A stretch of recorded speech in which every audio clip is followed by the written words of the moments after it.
Un vell xeic em va ajudar a aixecar-me i em va dur a la seva casa, on va ordenar que em preparessin un bany, em servissin te i em donessin roba de la meva talla.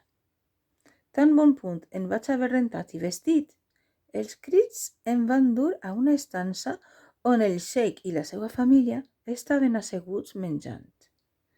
Em van convidar a unir-me amb ells i en acabar em van guiar fins a una habitació que m'havien preparat. Vaig estar 3 dies menjant, bevent i dormint. Però el quart dia el xeic em va dir: «Fill meu, em vols acompanyar al basar a vendre la teua mercaderia? Els meus criats l'han posat a assecar i l'han dut a la ciutat. Amb els beneficis que en trauràs, podries dedicar-te al comerç».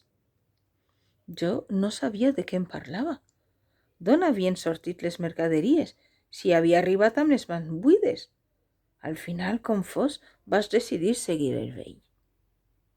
El basar era ple de comerciants i venedors que ens van saludar amablement. Al centre del mercat vaig veure el rai que els criats del xeic havien dut fins allà. N'havien encerrat les posts i em vaig adonar que la fusta era de sàndal i això era el que destil·lava l'aroma d'encens.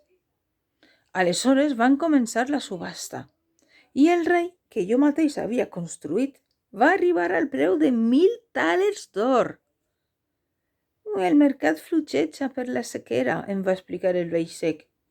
Te'n donem 1.000 tàlers, però la teua mercaderia en val 100 més. Em permets que la compri per aquest preu? La proposta em va semblar molt bé i els criats van tornar a dur el rai al magatzem del xeic, que em va pagar 1.100 tàlers d'or i em va lliurar un cofre per desar-los. Era un home molt bondadós i acollidor i em va assegurar que em podia quedar a la seva casa el temps que calgués.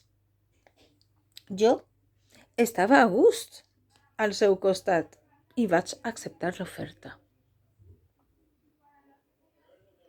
Va passar el temps, fins que un dia el xeic em va dir: «Fill meu, vull fer-te una nova proposta i desitge que reflexiones abans de dir-me si estàs d'acord o no.